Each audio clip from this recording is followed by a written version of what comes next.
In the late 19th century, the age of the samurai, the proud warrior class of Japan, was coming to an end. The arrival of Western powers, the fall of the Tokugawa shogunate, and the rise of a new modern government brought Japan into a new era. But not all samurai were willing to let go of their traditions, their honor, and their swords. This is the story of the Satsuma Rebellion of 1877, Japan's forgotten samurai war, a desperate, bloody last stand that pitted the old ways of the warrior against the future of a modern nation. For centuries, the samurai were the backbone of Japan, masters of sword and strategy. They were more than warriors. They were a class defined by honor, loyalty, and discipline. But by the mid-19th century, Japan faced an unstoppable tide of change. In 1853, Commodore Matthew Perry's black ships forced Japan to open its ports to the west. The Tokugawa shogunate, weakened by internal strife and external threats, soon fell. In its place, the young Emperor Meiji rose to power in 1868, declaring a new beginning, the Meiji Restoration. But modernization came at a cost. Samurai stipends were abolished. Their swords, symbols of their honor, were banned in public. Firearms replaced katanas. The warrior elite were suddenly stripped of their privileges, their role in society gone.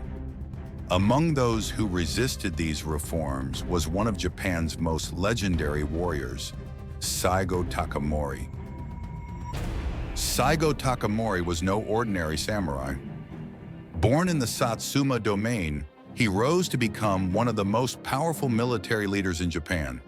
He had fought to overthrow the Tokugawa shogunate and had once stood beside the emperor as a hero of the restoration. But Saigō believed modernization was moving too far, too fast. He feared Japan was abandoning its traditions and soul in its rush to imitate the West. The new government, dominated by bureaucrats and Western-influenced officials, clashed with Saigō's vision of a proud, disciplined, warrior-led nation. In 1873, after disagreements with the government, Saigō resigned from his post and returned to his home in Satsuma. There he gathered loyal samurai, training them in military academies. To the government, this looked like rebellion in the making. To his followers, it was preparation for the defense of samurai honor. By 1876, tensions exploded. The government banned the wearing of swords in public, an insult to the samurai way of life. Samurai across Japan staged revolts, but most were quickly crushed. In Satsuma, however, anger boiled over. Thousands of disaffected warriors rallied around Saigō Takamori. To them, Saigō was more than a leader. He was the embodiment of samurai honor, a man willing to sacrifice everything for tradition. In early 1877, the Satsuma army, around 20,000 strong, marched north. Their goal, to topple the Meiji government and restore samurai values. But they would face an opponent unlike any samurai had ever encountered. A modern, Western-trained Japanese army equipped with rifles, artillery, and modern strategy. The rebellion began with a strike at Kumamoto Castle, a vital stronghold in southern Japan. Saigō's forces surrounded the fortress, laying siege. Inside, thousands of government soldiers held firm, supplied with modern weapons and artillery. The samurai attacked with swords, spears, and outdated firearms, but modern rifles cut them down in waves. Despite their courage, the siege dragged on, and Saigō's men began to suffer heavy losses. For the first time in Japanese history, samurai warriors, armed with centuries of tradition, faced off against a conscript army of farmers, peasants, and commoners trained in modern warfare. The balance of power had shifted. The age of the samurai was no longer supreme. After failing to take Kumamoto Castle, Saigō's army retreated across Kyushu.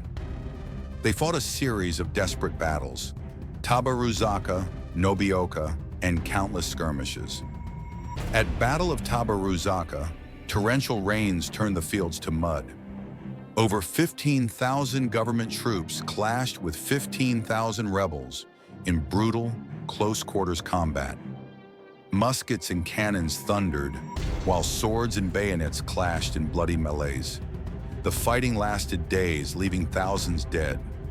But no matter how bravely the samurai fought, they could not withstand modern firepower. With each defeat, their numbers dwindled. Ammunition ran out. Many samurai resorted to charging headlong with only swords, facing rifles and cannons with sheer willpower. The war was turning into a slaughter. By September 1877, Saigō's once mighty army had been reduced from 20,000 to just a few hundred. Starving, wounded, and exhausted, they made their final stand at Mount Shiroyama in Kagoshima. On September 24th, 30,000 government troops surrounded them. At dawn, cannons roared and rifles cracked. The last samurai, outnumbered 100 to 1, charged into battle. They fought with unmatched courage, cutting down soldiers in hand-to-hand combat. But modern weapons overwhelmed them. One by one, the samurai fell. Saigō Takamori, wounded by bullets, is said to have performed seppuku, ritual suicide, ending his life as a true samurai. By nightfall, the rebellion was over. The last warriors of Japan lay dead on the field of Shiroyama. The Satsuma Rebellion was crushed, but its impact lived on. Over 20,000 rebels and 6,000 government soldiers died in the conflict. The war marked the definitive end of the samurai era. Yet Saigō Takamori was remembered not as a traitor, but as a tragic hero. Even the emperor himself honored him posthumously, recognizing his loyalty and courage. In time, Saigō became known as the last samurai, a symbol of honor, tradition, and resistance against overwhelming change. His rebellion may have failed, but his spirit lived on in the Japanese people, shaping their values of discipline, loyalty, and sacrifice. And so the forgotten Samurai War was not just the end of an age. It was the bridge between old Japan and the modern nation it was destined to become. The clash at Shiroyama was more than just the end of a rebellion. It was the end of a civilization built on swords and honor, and the birth of a new Japan built on steel and industry. The samurai may have fallen, but their spirit endures. And in their final war, the forgotten Samurai War, they left behind a story of loyalty, sacrifice, and the eternal struggle between tradition and change. If you believe stories like this deserve to be remembered, don't forget to like this video, share it, and subscribe to Trenches and Thrones for more untold history. This is Trenches and Thrones, where history echoes through time.